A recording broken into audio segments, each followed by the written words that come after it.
pour ce qui est des questions. Et je vais immédiatement passer la parole à notre rapporteur. Bien, merci, Monsieur le Président. Monsieur Konama Jabia, merci de cette introduction. Question d'abord plus personnelle. Vous avez, je crois, été licencié de l'établissement Rail en 2009, c'est bien cela? Absolument, en 2010. 2010, pardon. Est-ce que vous pourriez nous expliquer les circonstances, le déroulement J'imagine que ça a marqué une rupture à tout point de vue. Est-ce que c'est cela, entre autres, qui vous amène aujourd'hui à tenir les discours que vous tenez, qui sont évidemment très percutants? Ensuite, une question beaucoup plus concrète, parce qu'on essaie dans cette nouvelle commission d'enquête de comprendre les mécanismes à l'œuvre dans les constructions, etc., les contacts. Le ticket d'entrée d'un patrimoine, c'est combien? À partir de quel niveau est-on pris en compte par un établissement comme celui dans lequel vous travaillez, par exemple? Ensuite, vous dites que ces pratiques continuent aujourd'hui, c'est bien cela? Oui. Malgré l'affaire UBS en cours, malgré tout ce qu'on peut entendre et voir. Ça veut dire qu'il n'y a aucune réserve, aucune prudence du côté des banques suisses. On est toujours sur les mêmes mécanismes, mais vous dites que ça continue de plus belle, si j'ai bien entendu. C'est bien cela? De plus belle, différemment, mais différemment. De plus belle. Voilà, ça se sophistique.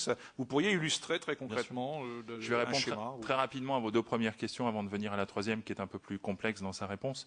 J'ai effectivement été licencié de chez REL pour des raisons qui n'ont à l'époque rien à voir avec l'actualité présente. Le métier de family office est un métier où nous devons d'être les ambassadeurs sans aucun conflit d'intérêt de ces grandes familles. Or, en dernier ressort, l'activité historique d'une maison comme REL, c'est véritablement de gérer les liquidités de ses clients. Néanmoins, nous, Family Office, sommes à tout moment obligés de mettre en concurrence, lorsque nous avons pour maison mère une banque, cette banque avec leurs concurrents de façon à obtenir les meilleures conditions pour nos clients. Et il est arrivé cet état d'esprit était celui de la famille REL quand nous avons décidé de nous associer. Ils ont compris que ce Family Office, pour avoir du succès, et Dieu sait qu'il en a eu, se devait d'être indépendant, mais quand ils ont voulu obtenir leur licence bancaire, ils ont recruté une nouvelle direction qui ne comprenait pas ce qu'était un family office et fonctionnait vraiment comme des banquiers privés purs et durs avec des objectifs de masse très quantitatifs et n'ont pas compris que ce family office devait rester indépendant et parfois choisir certains concurrents à la place de sa propre maison mère, mais gagner par ailleurs très suffisamment d'argent pour contribuer à la réussite du groupe. J'ai dénoncé ces conflits d'intérêts et ayant une divergence de vue avec cette nouvelle direction, j'ai annoncé mon départ. Et mon départ a été précipité parce que mal vécu, comme une trahison, d'autant plus que la plupart de nos clients côté Family Office sont partis en même temps que moi. L'établissement REL a trouvé une bonne raison de me licencier. On peut y revenir dessus si vous voulez, ça relève plus de l'anecdote qu'autre chose, mais tout ça pour vous dire que ma démarche d'aujourd'hui, j'ai toujours été très proche de François et Dominique REL. François REL était un ami. Il n'y a aucune vindicte personnelle, aucune vengeance. J'aurais eu d'autres occasions beaucoup plus douloureuses et concrètes d'exercer cette vengeance si j'avais voulu le faire depuis 2010. J'aurais préféré que l'actualité Cahuzac ne concerne d'ailleurs pas REL. J'aurais eu une parole probablement encore plus libre que je ne l'ai eue. Donc voilà, donc pas de vengeance envers un établissement ou envers un tel ou un tel. Deuxième question que vous m'avez posée, j'ai beaucoup lu à l'occasion de l'affaire Cahuzac qu'il était suspicieux que le solde du compte ne soit que de 600 000 €. Rappelons que lorsque M. Cahuzac ouvre son compte chez REL, REL est un gérant indépendant, un tiers gérant comme les qualifient les Suisses, qui veut grossir, qui a beaucoup d'ambition et qui donc a des démarches commerciales qui sont très ouvertes. Donc à l'époque, ils font feu de tout bois et j'ai vu des comptes s'ouvrir même pour 50 ou 75 000 € chez REL à l'époque. Donc en soi, ces minimums d'ouverture de compte qui ont été repris par les journalistes ne me semblent pas, dans le cadre de REL et de l'affaire Cahuzac, pertinents. C'est un peu un jeu de dupes, cette histoire de taille d'actifs minimum de la part des banques suisses, parce que c'est un argument commercial. Plus vous avez des minimums élevés, plus vous apparaissez élitiste, plus vous apparaissez comme un établissement qui n'a finalement pas besoin de nouvelles affaires. Or, les banques suisses ont toutes peut-être un certain nombre de départements dans lesquels les équipes ne travaillent qu'à partir d'un certain minimum, mais en tout cas, elles ont d'autres départements qui font feu de tout bois et qui collectent à des niveaux de taille de fortune beaucoup plus restreints. Donc aujourd'hui, je dirais que cela relève de la communication, cela relève du marketing, et que n'est pas appréciée uniquement la taille des actifs, mais aussi les portes qui peuvent être ouvertes par tel ou tel client. Et un client qui n'a peut-être que quelques centaines de milliers d'euros, mais qui a de l'influence, qui a des réseaux, qui a la possibilité de donner accès à des clients qui, eux, ont vraiment des tailles de fortune importantes, sera accepté avec bonheur dans la mesure où on ne cherchera pas une rentabilité économique, mais tout simplement, on cherchera l'accès à différents cercles d'influence. Pour revenir sur votre troisième question, je crois que le monde a changé, mais pas tant que ça. Auparavant, la Suisse était à la fois la partie software et la partie hardware. C'est-à-dire que l'ingénierie, au sens assez cynique du terme, on est d'accord, patrimoniale, qui permettait la fraude, était en Suisse, et les moyens de la mettre en musique étaient également en Suisse. Les structures, les équipes, les logistiques, les outils informatiques notamment étaient en Suisse. Aujourd'hui, la Suisse a gardé la partie software, c'est-à-dire que vous avez toujours un certain nombre de professionnels intra et extra banques qui réfléchissent aux solutions internationales, mais ces solutions aujourd'hui, elles vont s'implémenter, c'est la partie hardware, bien en dehors de la Suisse et de la communauté européenne, notamment au Moyen-Orient, notamment en Asie, même si on a parlé beaucoup de Singapour. Je ne crois pas que Singapour a été un épiphénomène pour essayer de contourner à l'époque la retenue à la source sur l'épargne européenne, mais ça a été une solution d'urgence, c'est une solution à court terme. Aujourd'hui, hormis le Moyen-Orient, il y a une juridiction qui accueille la plupart des très grandes fortunes internationales, incluant les très grandes fortunes françaises, qui est Hong Kong. Pourquoi ? Parce que dans ces questions de lutte contre les places offshore, c'est une question de rapport de force, tout simplement, économique notamment. Si en Suisse, si on fait pression sur la Suisse, les déboires avec les États-Unis l'ont montré, la Suisse ne peut pas se permettre d'avoir ces Nestlé, Roche, Novartis, Firmenich et Givaudan qui ne puissent plus exporter en Europe ou aux États-Unis. Donc les points de pression sont immédiats et très douloureux. Derrière Hong Kong, il y a la Chine. Et la Chine, le monde tient la Chine et la Chine tient le monde. Mais je crois que la Chine tient plus le monde que le monde ne la tient, parce que la Chine a 1 milliard de consommateurs, un peu plus, si demain les marchés extérieurs étaient fermés. Et je ne pense pas qu'on ira déranger les Chinois pour des questions de simple évasion fiscale de nos propres citoyens. Donc aujourd'hui, l'argent est allé plus loin, les structures se sont sophistiquées. On parle beaucoup des trusts, c'est un peu la tarte à la crème du journaliste français, les trusts. Les trusts ont beaucoup été utilisés, mais c'est un instrument de droit anglo-saxon qui a aussi c'est nous qui l'avons fourvoyé, le trust. Le trust, au départ, est là pour des protections familiales, la protection d'incapables, la préservation de patrimoine, la cohésion d'entreprise, la gestion de fonds de pension, des motifs tout à fait louables et licites. Et c'est très largement une poignée d'avocats fiscalistes parisiens en coopération avec leurs collègues londoniens qui ont compris qu'au travers du trust, on pouvait faire tout autre chose. Mais tout ça, aujourd'hui, est beaucoup moins utilisé. Ce qui est utilisé, finalement, c'est les bâtons que la France donne pour se faire battre elle-même, notamment l'assurance vie luxembourgeoise. Aujourd'hui, c'est le seul moyen d'ouvrir un compte auprès d'une banque suisse sans que les titulaires réels figurent dans les documents d'ouverture de compte désignés comme ayant droit économique. Pourquoi ? Parce que la France a simplement appliqué des textes européens, et notamment en matière d'investissement immobilier. D'ailleurs, quelque chose que nos amis qataris maîtrisent parfaitement. Lorsque vous achetez un bien immobilier en France au travers d'une structure de droit étranger, l'administration fiscale française elle-même vous donne 2 possibilités. La première qui est de révéler qui est derrière cette structure, ou, si vous ne le souhaitez pas, elle l'admet tout à fait, mais elle vous dit, écoutez, il vous en coûtera 3% la valeur de marché du bien par an. Donc, là, ce qui est cher pour un investisseur. Donc, ce qu'ont fait les acteurs bancaires, notamment, vous remarquerez d'ailleurs que toutes les filiales de banques suisses en France sont aussi brokers en assurance. Ce n'est pas simplement pour vendre de l'assurance vie, c'est pour utiliser la technique que je vais vous décrire. Qui est que lorsque les textes européens disent la chose suivante, lorsque vous utilisez un contrat d'assurance vie dont la société d'assurance, dont le prestataire est ou bien une société européenne ou dont la maison mère est cotée sur un marché européen, eh bien, vous avez le droit, pour des questions de respect des lois concurrentielles intra-Europe, d'ouvrir, de faire l'acquisition du bien immobilier français au travers de la structure intermédiaire étrangère, en disant au fisc français que la contrepartie réelle est la société d'assurance vie. Donc AXA Luxembourg, peu importe, Lombard International, peu importe. Et l'administration française s'en contente. C'est-à-dire qu'elle considère que, oui, bien sûr, il y a un contrat d'assurance vie, il y a probablement un souscripteur et puis des bénéficiaires, mais on accepte que finalement, ce soit, pourvu qu'elle soit cotée sur un marché européen, que ce soit la société d'assurance vie qui soit désignée comme l'ayant droit économique. Et on va donc aller les chercher dans un endroit favorable en Europe, qui est en particulier le Luxembourg. Et on n'ira pas plus loin. Et donc aujourd'hui, c'est ce qui est très largement utilisé. La plupart des comptes sensibles en Suisse, au-delà des comptes qui sont partis à Singapour, qui finalement ne concernaient que, j'allais dire, les petits et les moyens clients, ceux pour qui il a fallu trouver des réponses clés en main, rapides et efficaces, la plupart des très grandes structurations de réinvestissement de l'argent non déclaré en France se fait au travers de l'assurance vie luxembourgeoise. Un certain nombre de nos palaces parisiens ont été rachetés de cette façon, par aussi des intérêts français.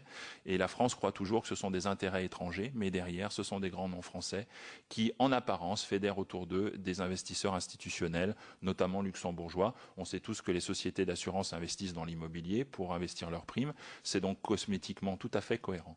Et donc, c'est ce genre de technique qui est utilisé aujourd'hui, qui sont des techniques qui, en fait, sont cosmétiquement acceptables, ont au départ une motivation économique réelle, mais sont utilisées pour faire de l'offshore pur à 100%. Avant, on a quitté le monde de la valise de billets pour finalement utiliser ces techniques. L'autre grande technique aussi pour le réinvestissement des capitaux non déclarés, c'est bien sûr les prêts lombards, les prêts adossés.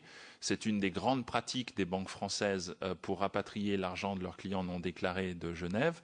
J'ai de l'argent non déclaré en Suisse, je souhaite faire une acquisition immobilière en France, que je revendrai, ce qui me permettra d'ailleurs de blanchir complètement le produit de la fraude.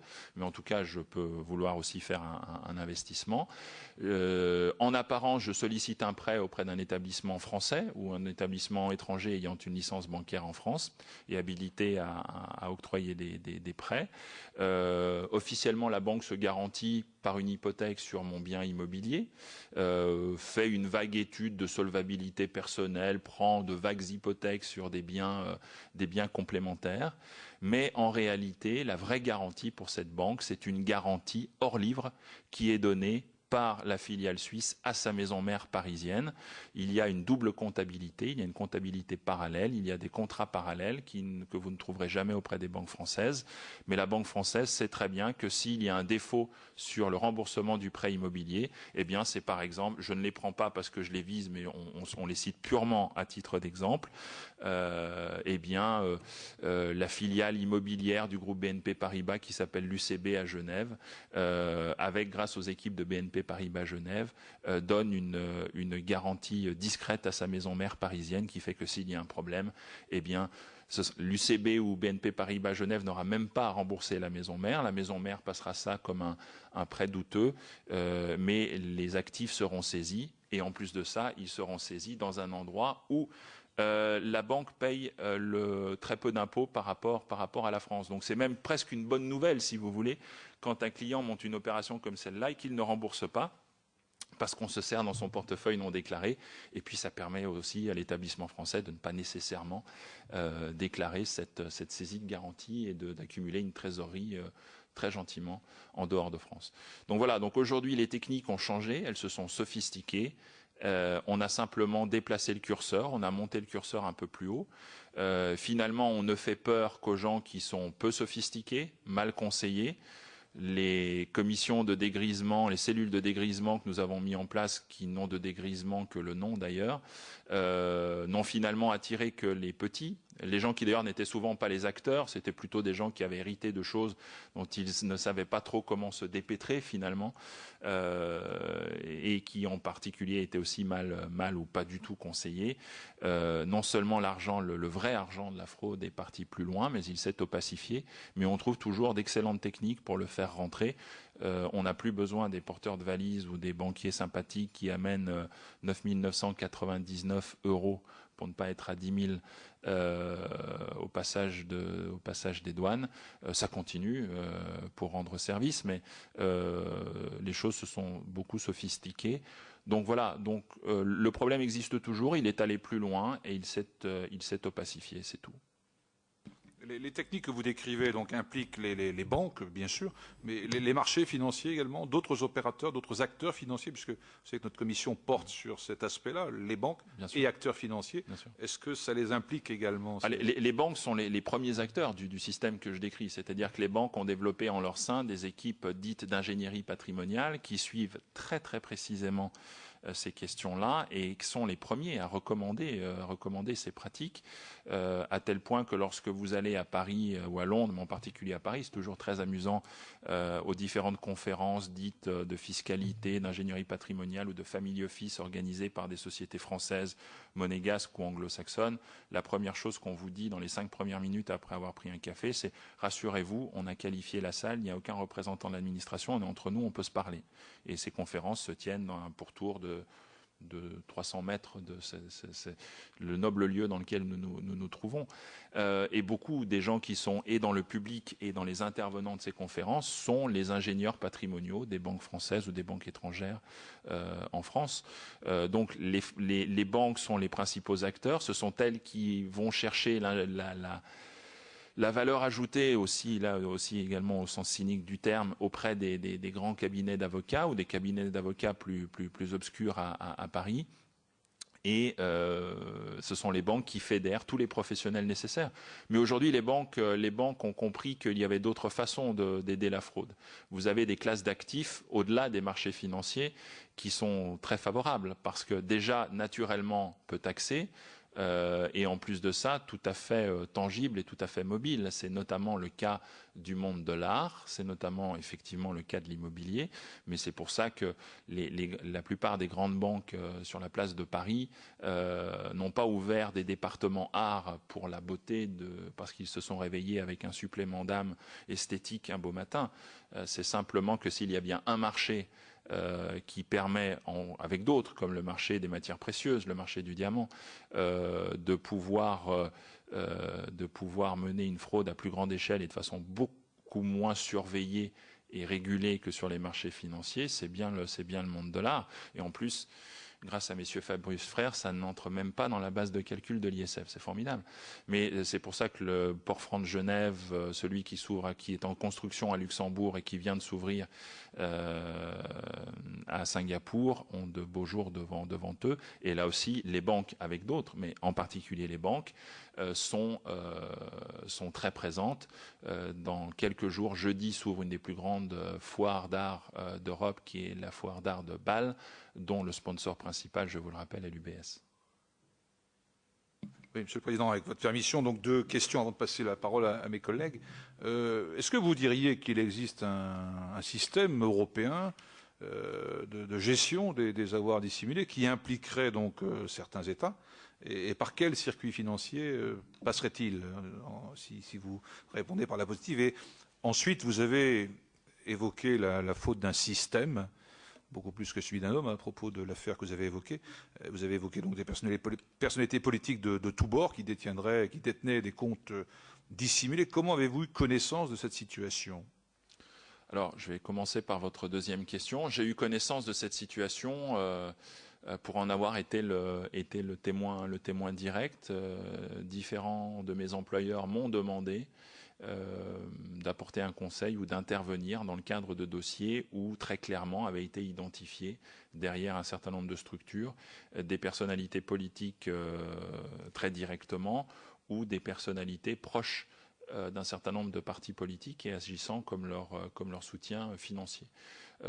Donc mon témoignage ne repose pas sur, j'allais dire, le on-dit de la place de Genève ou d'autres, où beaucoup de gens parlent sans nécessairement avoir vu beaucoup de choses et surfent un peu sur l'actualité pour se rendre intéressant dans les dîners en ville.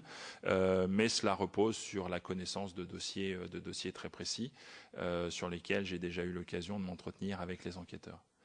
Donc voilà la réponse à votre deuxième question. J'ajouterais néanmoins que les soutiens politiques sont parfois tout à fait subtilement déguisés au travers d'un certain nombre d'institutions périphériques qui peuvent prendre la forme de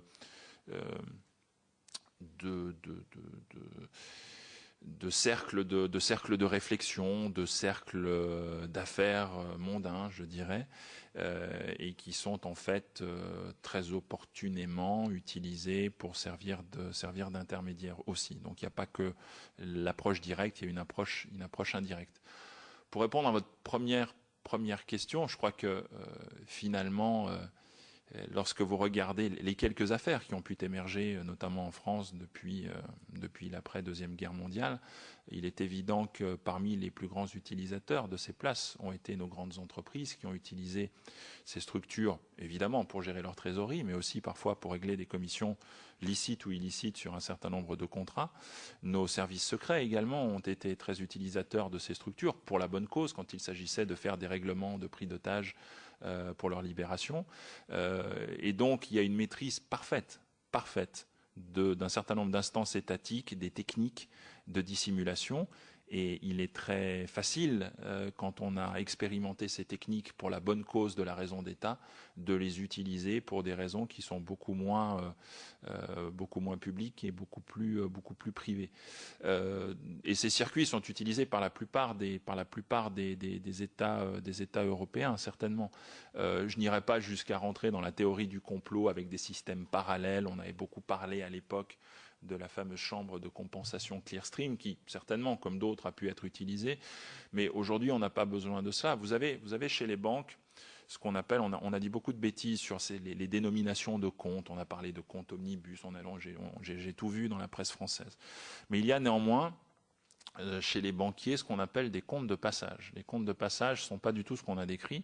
Au départ, ils ont une utilisation tout à fait licite, qui est que lorsque vous achetez, alors c'est moins vrai aujourd'hui où les transactions se font de plus en plus en date de valeur même jour, mais vous avez un certain nombre de transactions sur des produits complexes notamment, sur certains marchés, qui demandent entre l'ordre et le règlement livraison entre 1, 2, 3 et 5 jours.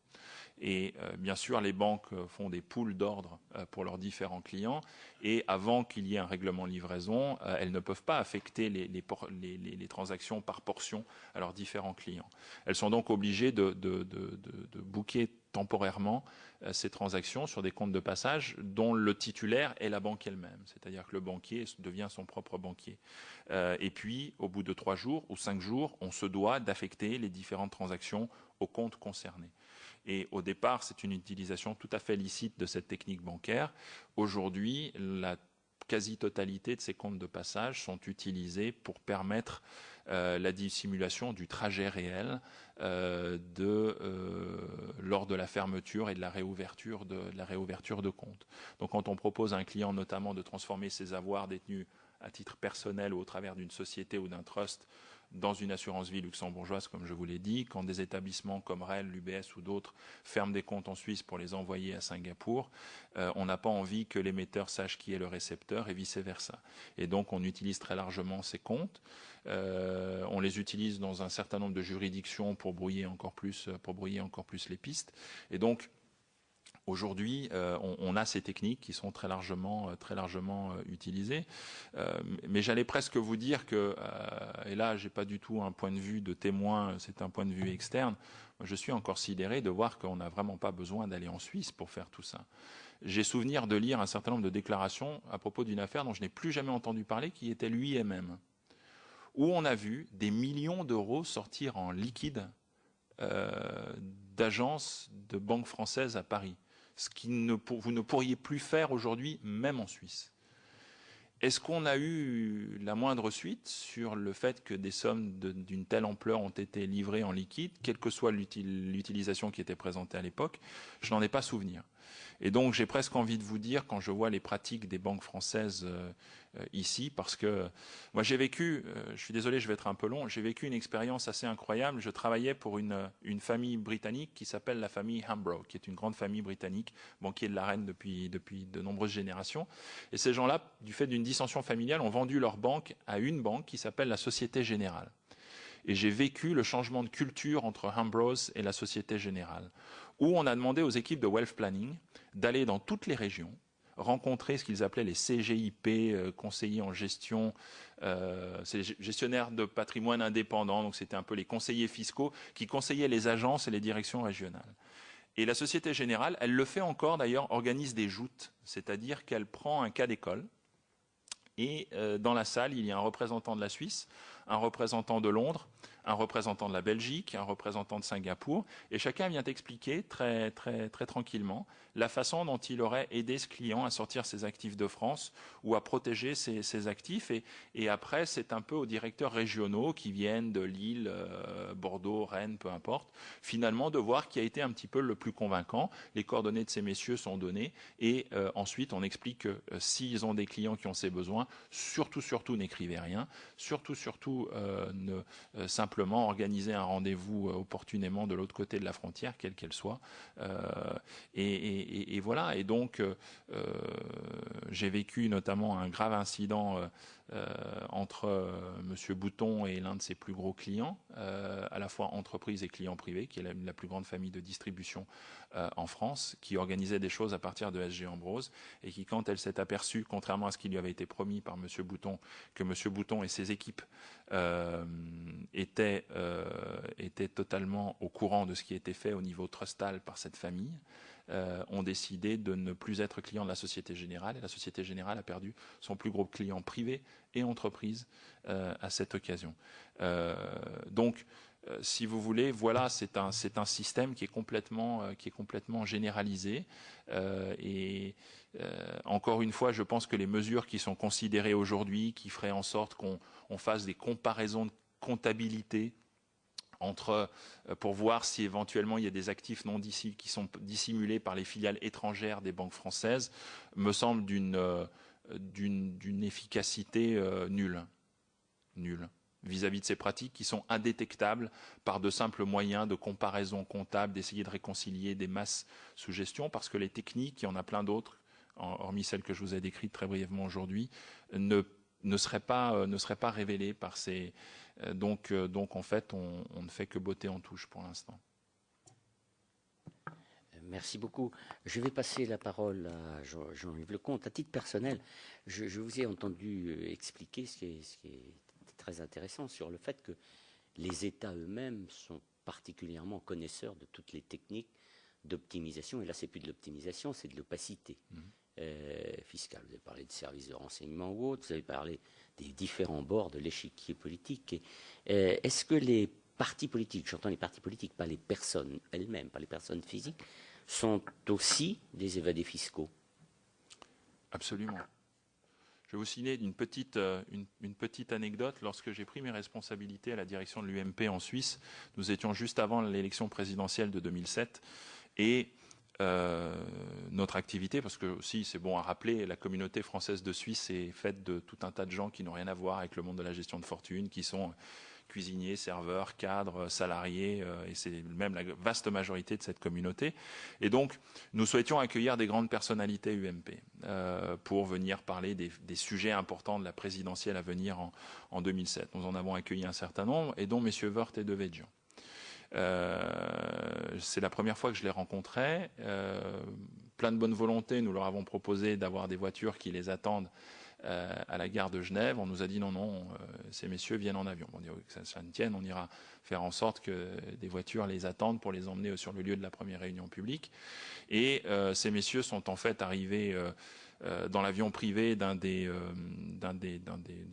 l'une des grandes fortunes délocalisées en Suisse qui soutient ce parti et d'autres d'ailleurs, qui a d'ailleurs soutenu l'opposant en 2012. Et la première chose qui nous a été dite avant même de nous dire bonjour, c'est officiellement nous sommes arrivés en train et vous fermez vos gueules. Voilà. Je vous donne un exemple de gens qui, 2 mois plus tard, ont prétendu ne pas me connaître, ne pas connaître mes équipes et qui, pourtant, ont passé toute une soirée et bien plus d'une soirée avec nous.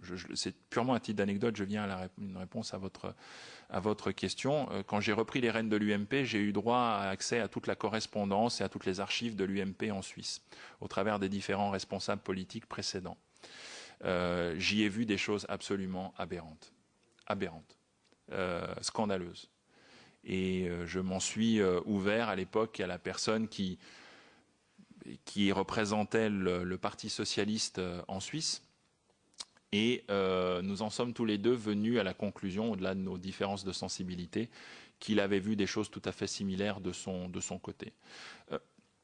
J'ai été sur place quand j'ai rencontré ces hommes politiques, dans le cadre aussi bien de mes activités politiques que de mes activités professionnelles.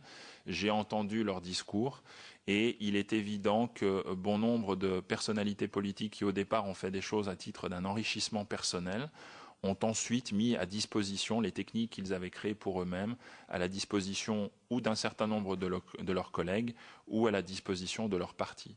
Donc aujourd'hui, quand je parle de la classe politique française, je parle à la fois d'hommes et de femmes politiques pour leur enrichissement personnel et aussi en soutien des partis qu'ils représentent. Si je repasse, excusez-moi, la parole à mon collègue Jean-Yves Lecomte. Merci, puis je suis désolé, mais je vais être obligé de partir dans 5 minutes, puisque je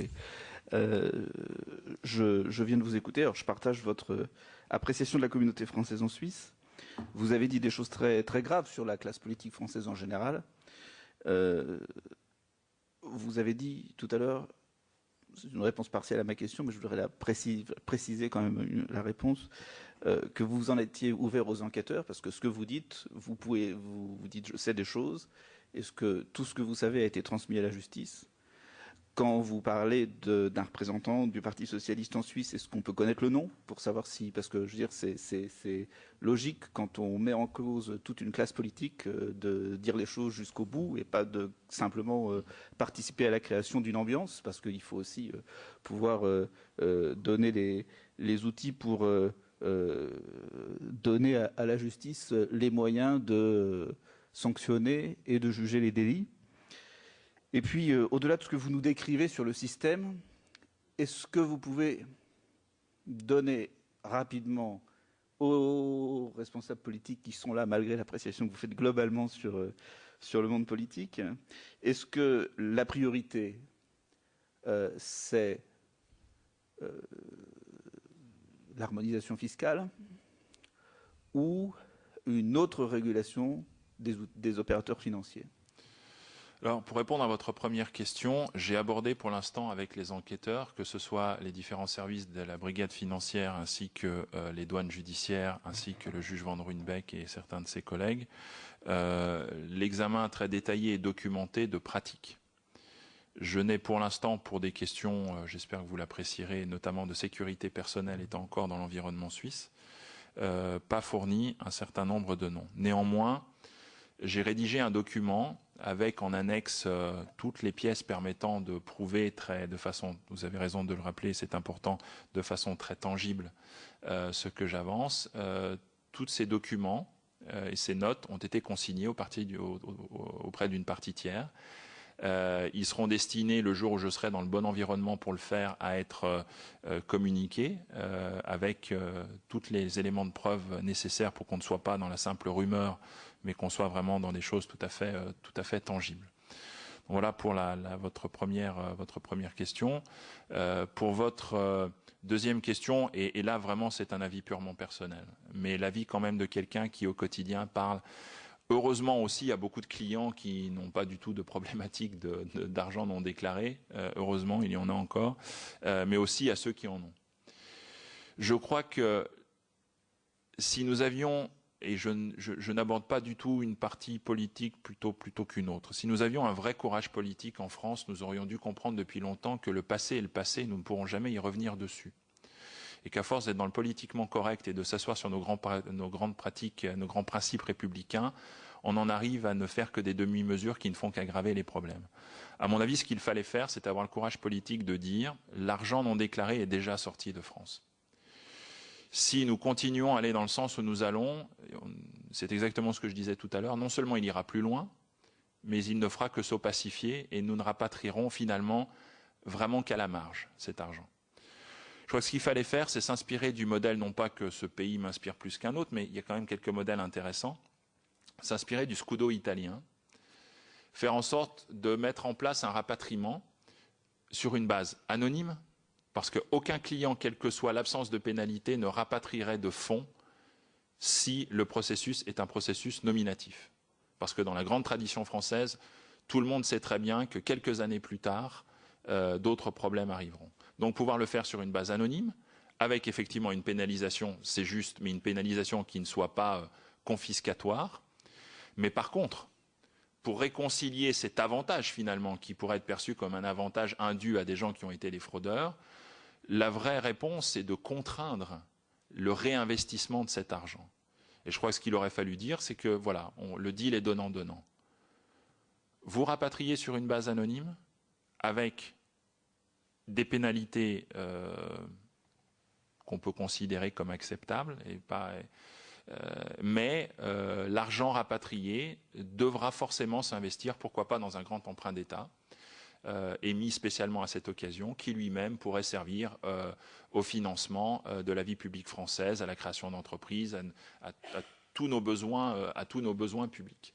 Et je peux vous assurer, pour en avoir parlé très précisément et fréquemment avec un certain nombre de gens que cette mesure pourrait concerner, qu'elle serait extrêmement efficace. Extrêmement efficace. Seulement, nous ne l'avons pas proposé. Nous offrons des cellules de dégrisement qui n'en sont pas. Nous avons toujours peur, par peur du camp, dira-t-on, et du politiquement correct, de proposer une amnistie qui est toujours perçue de façon très sulfureuse en France.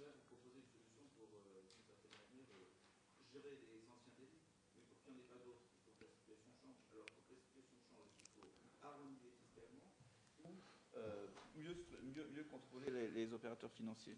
Aucune des mesures qui sont proposées par le gouvernement actuel n'aurait empêché l'affaire Cahuzac. Parce que quand vous avez en face de vous quelqu'un qui est dans le mensonge et dans l'obscur, ce ne sont pas des déclarations d'honneur ou des vérifications sur des choses qui, par définition, ne sont pas connues puisqu'elles viennent du mensonge, que vous allez changer les choses.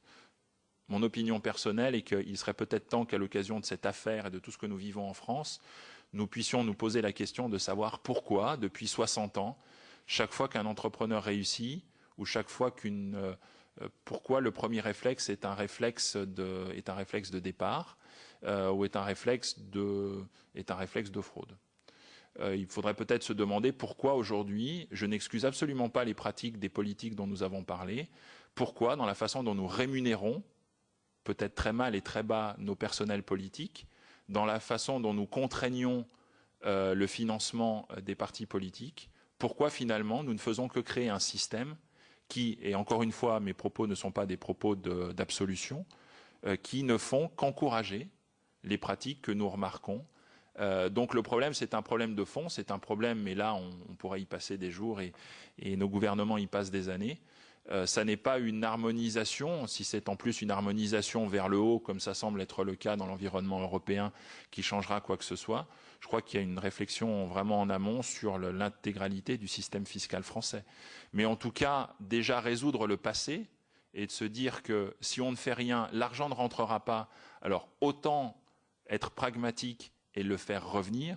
Je peux vous assurer que les sommes collectées nous permettraient déjà d'avoir une influence très positive sur l'ensemble de nos besoins de financement dans toutes les catégories politiques abordées par nos ministres. Donc cet exercice me semble pas être un exercice inutile. Il faut penser à l'avenir, mais si on pouvait déjà régler le passé, non pas au travers des accords type Rubik qui sont proposés par les Suisses parce que c'est un leurre, mais au travers d'une décision française dans le sens que j'ai décrit, ça me semble être une idée à considérer.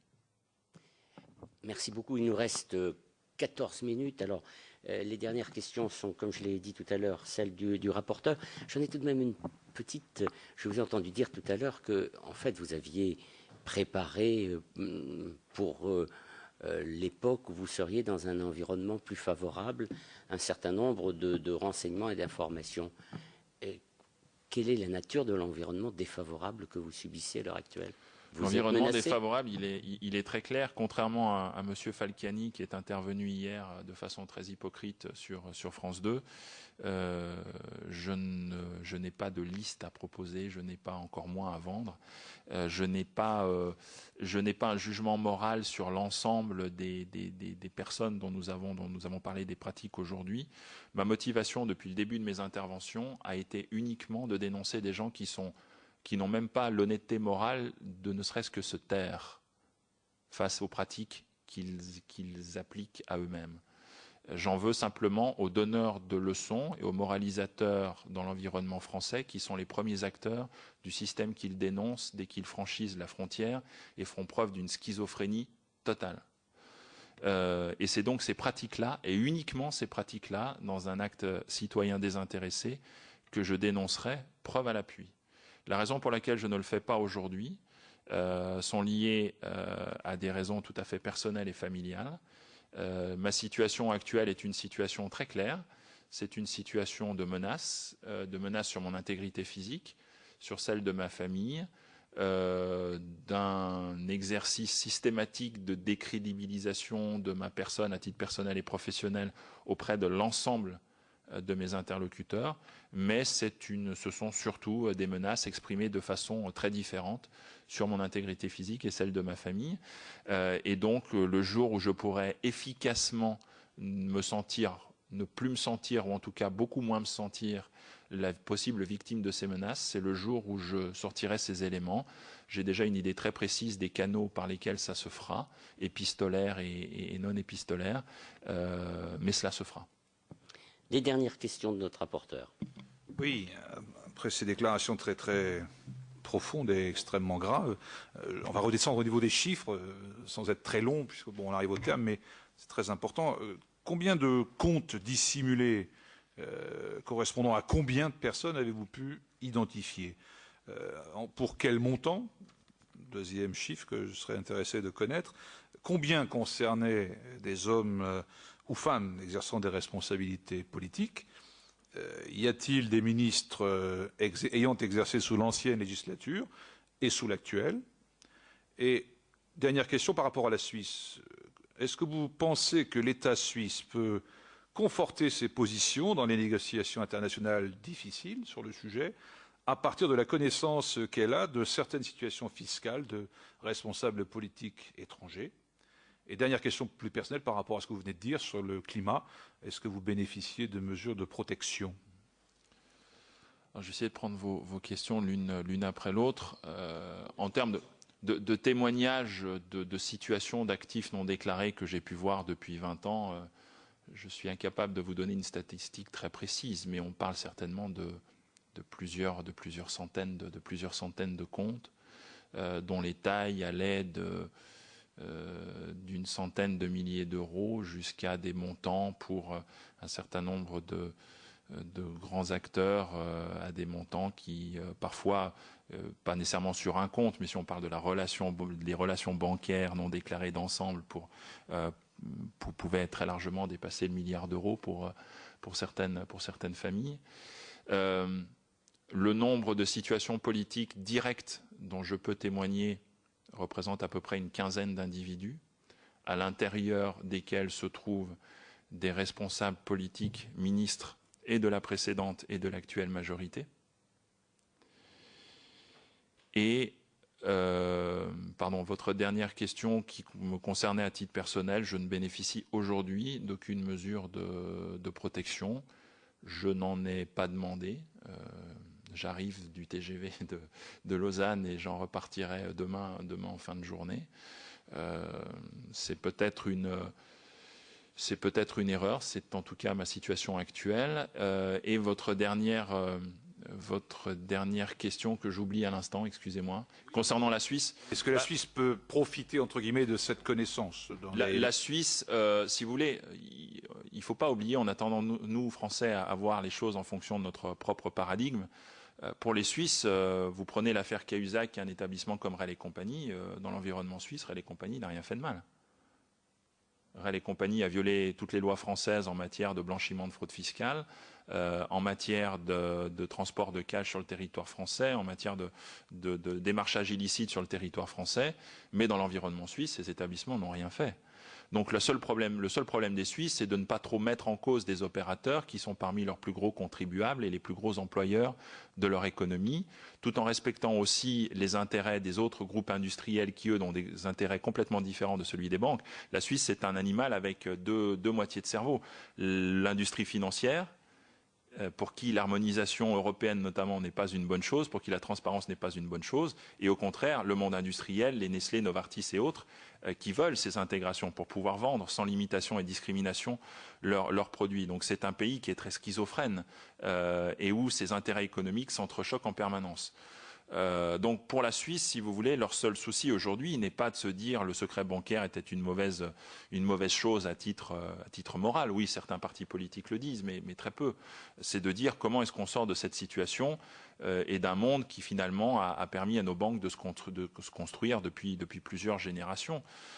Je crois néanmoins, je reviens sur ce que je disais tout à l'heure, la problématique française pour les Suisses n'a rien à voir avec la problématique américaine. Parce que demain, très sincèrement, si l'UBS, Lombardier, Pictet et d'autres perdent leur licence bancaire en France, ça ne va pas changer grand-chose à l'échelle des masses de ces maisons, d'autant plus qu'ils n'ont pas véritablement beaucoup percé le marché institutionnel français. Donc même s'ils perdent quelques clients résidents, ça n'est pas très grave. Et puis, je pense qu'ils ont un sentiment d'impunité qu'ils n'ont pas quand ils ont les États-Unis en face d'eux.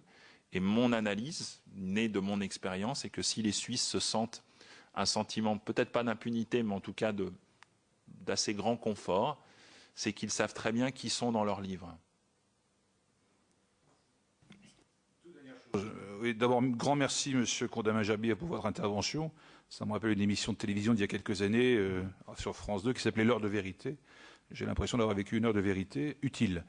Une demande que je voudrais vous formuler, au nom de la Commission, si le Président et les collègues en sont d'accord, est-ce que vous seriez disposés à nous rencontrer dans un autre cadre, à un autre moment, pour expliquer les techniques, je parle bien des techniques, dont vous avez apporté quelques exemples extrêmement intéressants, parce que nous sommes preneurs de l'ingénierie à l'œuvre, et j'imagine que vous connaissez d'autres systèmes, entre guillemets, et nous serions, si vous en étiez d'accord, demandeurs d'un entretien ultérieur, dans un autre cadre, moins officiel, non pas clandestin, mais en tête-à-tête avec l'équipe, pour que nous expliquiez les techniques proprement dites à l'œuvre. Je suis à votre disposition. Merci beaucoup.